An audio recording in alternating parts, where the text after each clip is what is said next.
Seorang pasien anak perempuan berusia 7 tahun di Tulungagung, Jawa Timur meninggal dunia diduga akibat hepatitis akut.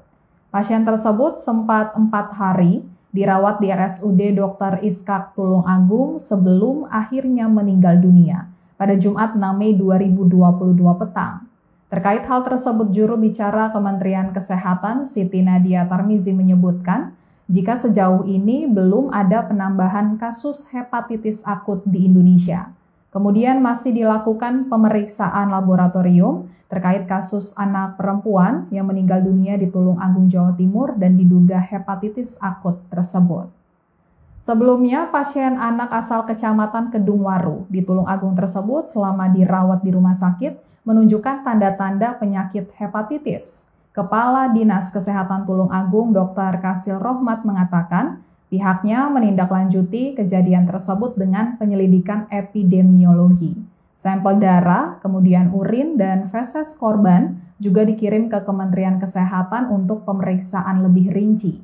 Kemudian Dinkes Kabupaten Tulungagung juga melakukan pemeriksaan fungsi hati kepada anak-anak di lingkungan korban dan tidak ada anak-anak yang mengalami gejala yang sama. Adapun Badan Kesehatan Dunia atau WHO telah menyatakan fenomena hepatitis akut yang belum diketahui penyebabnya dan menyerang anak-anak di Eropa, Amerika, dan Asia sebagai kejadian luar biasa atau KLB. Sebelumnya 3 pasien anak di Rumah Sakit Dr. Cipto Mangunkusumo meninggal dunia dengan dugaan hepatitis akut.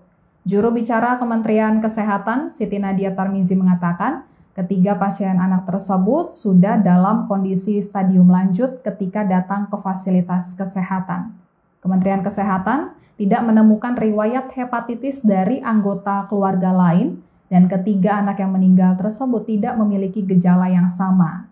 Hanya saja keluhan umum atau keluhan utamanya yaitu masalah di saluran cerna, kemudian mual, muntah, dan diare hebat.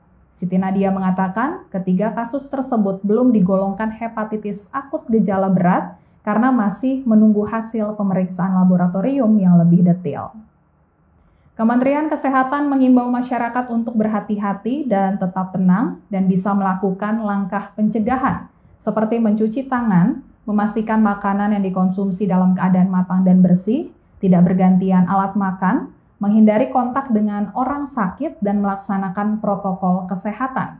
Kemudian jika anak-anak memiliki gejala kuning, sakit perut, muntah-muntah, dan diare mendadak, lalu buang air kecil berwarna gelap, buang air besar berwarna pucat, serta kejang dan penurunan kesadaran, agar segera memeriksakan anak ke layanan fasilitas kesehatan terdekat.